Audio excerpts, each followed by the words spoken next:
నమస్తే, welcome to our channel.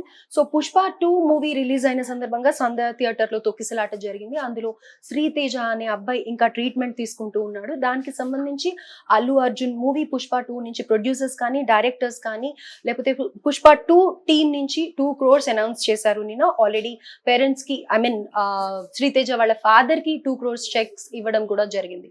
So ఇన్ని రోజుల తర్వాత ఇవ్వడం గురించే చర్చ మొదలైంది. దీని గురించే మాట్లాడదాం. ప్రస్తుతం మనతో పాటు సీనియర్ జర్నలిస్ట్ కిరణ్ పోల్దాస్ గారు ఉన్నారు. నమస్తే సార్. నమస్తే అండి సార్, సో శ్రీతేజకి 2 crores ఇన్ని రోజుల తర్వాత అనౌన్స్ చేయడం గురించి పెద్ద డిస్కషన్స్ నడుస్తున్నాయి. అంటే మధ్యలో శ్రీతేజ వాళ్ళ ఫాదర్ కూడా జస్ట్ 10 lakhs ఇచ్చారు, తర్వాత అప్డేట్ ఏం లేదు అల్లు అర్జున్ గారి దగ్గర నుంచి అని ఆయన కూడా చెప్పడం జరిగింది. అండ్ తర్వాత కేసు వెనక్కి తీసేసుకుంటున్నాను అని చెప్పి ఇలా చాలా అయ్యాయి కదా. సో ఈ 2 crores ఇవ్వడం గురించి ఏంటి సార్ అసలు ఇన్ని రోజుల తర్వాత? అంటే 2 కోట్ల రూపాయలు ఇవ్వాలి అనేది నేను గత కొన్ని రోజులుగా, దాదాపు 15 రోజులుగా నేను అన్ని ఛానళ్ళలో చెప్తున్నా. కనీసం నా ఉద్దేశం కనీసం 2 కోట్ల రూపాయలు ఆ కుటుంబానికి నష్టపరిహారంగా చెల్లించాలి. 300 కోట్ల రూపాయలు హీరో తీసుకుంటున్నాడు, 2000 కోట్ల రూపాయలు బిజినెస్ చేస్తుంది సినిమా. కనీసం 2 కోట్లు ఇవ్వలేరా ఆ బాధిత కుటుంబానికి? ఇదే నేను చాలా రోజులకు క్వశ్చన్ రేజ్ చేస్తున్నా. ఇందులో చాలా మంది చాలా రకాలుగా డిమాండ్ చేసిన వాళ్ళు ఉన్నారు. 100 కోట్లు ఇవ్వమని, 150 కోట్లు ఇవ్వమని, 200 కోట్లు ఇవ్వమని ఇష్టానుసారం ఎవరి డిమాండ్ ఆడు చేసినవాడు ఉన్నాడు. ప్రాక్టికల్గా ఏదైనా ఒక డిమాండ్ చేస్తే ఒక సజెషన్ చేసిన ప్రాక్టికల్గా ఉండాలి. అందుకోసం నేను సజెషన్ చేసిన చాలా కాలం ఏంటంటే ఒక 2 కోట్ల రూపాయల కుటుంబానికి అల్లు అర్జున్ గారు స్వయంగా ఇవ్వాలి.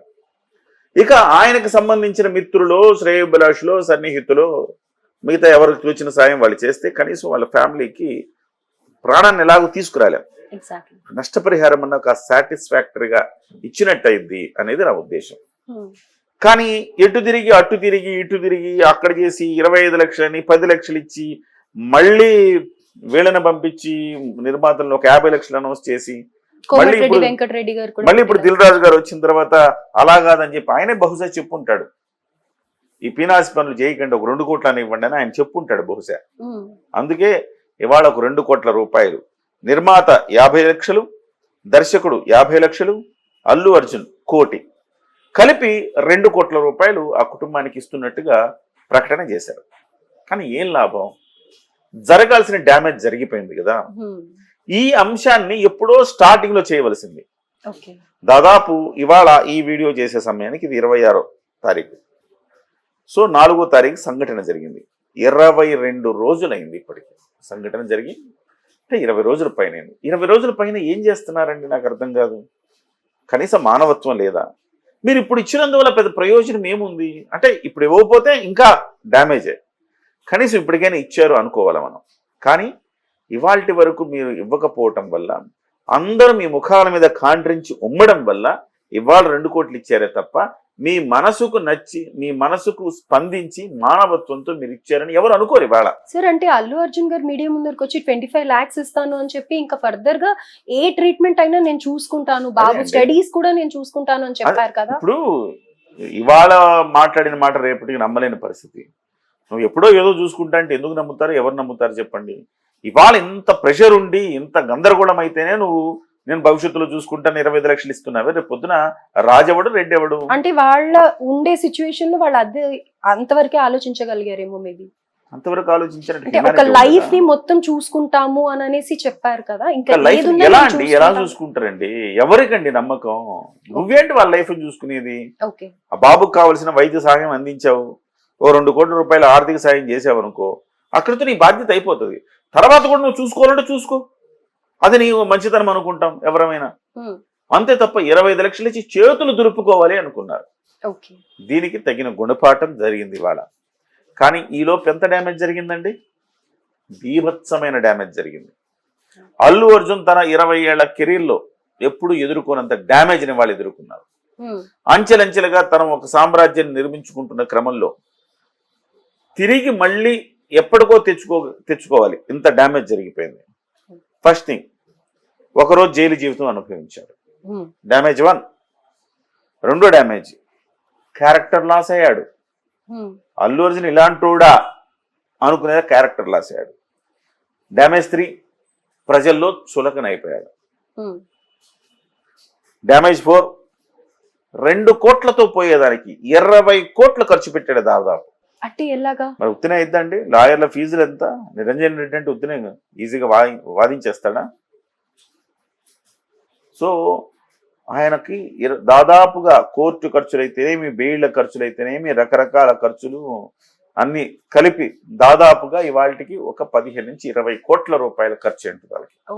2 కోట్లతో వాళ్ళకి నిజంగా నువ్వు ఒక 5 కోట్లు వాళ్ళ కుటుంబానికి ఇచ్చిన నిన్ను గొప్పగా చూసేవాళ్ళగా. చాలా నువ్వు చివరికి నీకేమైంది?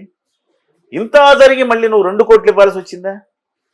దానికి అదనంగా ఇవాళ ఇంత డ్యామేజ్ జరిగిందా? వెనక్కి మళ్ళీ ఇమ్మీడియట్ గా తీసుకోలేనంత డ్యామేజ్ జరిగిందా? తర్వాత నువ్వు ఆ లాయర్ని పెట్టుకుని నువ్వు వాదించిన వాదనలు ఏంటి? పోలీసులు కూడా ఎగబడ్డారు అల్లు అర్జున్ చూడడానికి అని చెప్పాడు. చెప్తే వాళ్ళు హర్ట్ అయ్యారు కదా, వాళ్ళు హర్ట్ అయ్యి మరింత టైట్ చేశారుగా కేసుని.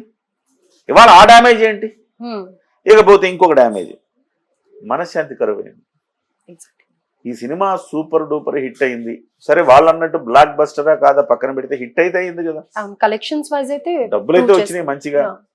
మరి ఆ డబ్బులన్నింటినీ అంత డబ్బులు వచ్చినాయి అన్ని చోట్ల మీకు సక్సెస్ మీట్లు పెట్టి అందరితో మాట్లాడి రావాల్సిన పరిస్థితి కదా.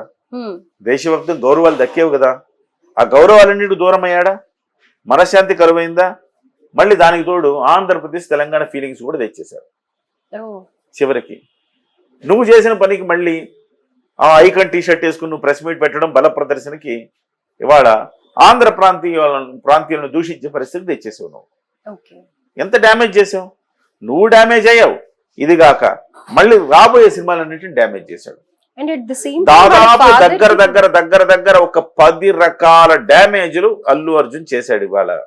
అందులో దాదాపు 7-8 డ్యామేజ్లు ఆయనకే, 1-2 సినిమా ఇంట్రెస్ట్ తగిలి. సో ఇవాళ అల్లు అర్జున్ ఎప్పుడో చేయాల్సిన పనిని ఇప్పటికైనా చేశాడు అట్లీస్ట్. అందులో కూడా మళ్ళీ ఆయన ఇచ్చింది కోటే. 2 కోట్లు ఇస్తే నేను వెళ్ళకూడదు ఇవ్వకూడదు అంటాడే. మరి నీతో పాటు అంటకాగే కదా వెళ్ళి ఎక్కడ శిల్పా రవిచంద్రారెడ్డి దగ్గరికి వెళ్ళి నువ్వు ప్రచారం చేసావు కదా, నాకు ఇష్టమైతే వస్తా ఇష్టమైతే చేస్తా అన్నావు కదా. మరి నీ సదరు ఫ్రెండ్ ఏమైపోయాడు? ఆ తొక్కిసలాట జరిగిన రోజు ఆయన కూడా వచ్చాడు ఫ్యామిలీతో సినిమాకి, గమనించారా మీరు? ఆయన కూడా సినిమాకి తగుదమ్మా అంటూ ఆయన కూడా తీసుకొచ్చాడు. ఏం సమాచారం మీరు ఏమి సంకేతం ఇస్తా ఉన్నారు?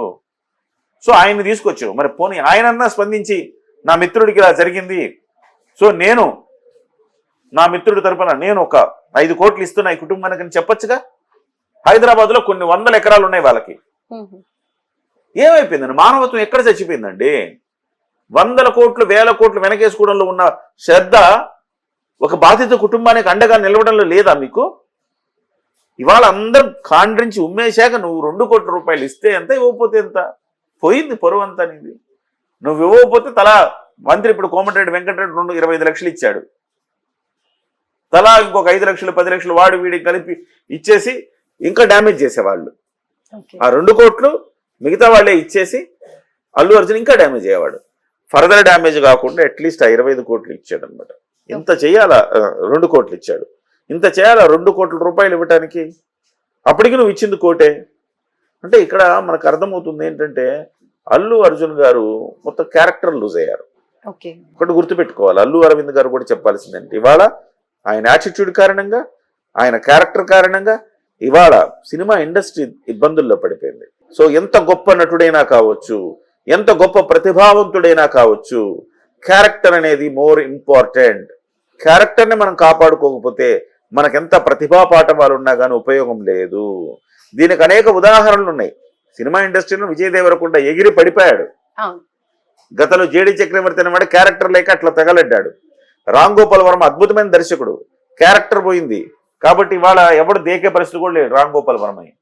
మీరు క్రికెట్లో చూసుకోండి, వినోద్ కాంబ్లీ సచిన్తో పాటు వచ్చాడు క్రికెట్లోకి. సచిన్ కంటే గొప్ప ప్లేయర్ అన్నారు ఆ రోజు అందరూ. ఇవాళ క్యారెక్టర్ కోల్పోయాడు అతను. ఇవాళ హాస్పిటల్లో చావు బతుకుల మధ్య ఉన్నాడు. ఎవరు గుర్తులేదు, ఈ దేశం గుర్తుపెట్టుకోలేదు అతన్ని. చాలా అద్భుతమైన ప్రతిభావంతుడు. మొన్నటికి మొన్న పృథ్వీ షా అనే ప్లేయరు 18 ఏళ్లకి అతను అరంగేట్రం చేశాడు. మరో సచిన్ టెండూల్కర్ అవుతారు అన్నారు అందరూ. వాళ్ళ తండ్రి అతనికి ఒక 30 లక్షలు 40 లక్షలు ఇస్తే తప్ప ఒక పేజీ నిండా ప్రచారం రాదండి ఈనాడులో. అలాంటి చోట్ల నిలువెత్తు ఫోటో వేసి ప్రచారం ఈనాడులో కథనం రాశారు. ఓకే. వాళ్ళ తండ్రి ఎంతో కష్టపడ్డాడు ఇతను ఈ స్థాయికి తీసుకురండి. అలాంటి పృథ్వీ షా ఏమైపోయాడు? ఇవాళ ఆయన క్యారెక్టర్ కోల్పోవడం వల్ల జట్టులో చోటు కోల్పోయాడు. చివరికి రంజీల్లో కూడా చోటు కోల్పోయాడు. మనం గుర్తుపెట్టుకోవాల్సింది, ప్రతిభా పాఠవాలు ఎంతున్నా క్యారెక్టర్ అనేది చాలా ముఖ్యం. అది విలువైనది. దాన్ని కాపాడుకుంటే ఇవాళ కాకపోతే రేపు సినిమాలు హిట్ అవుతాయి.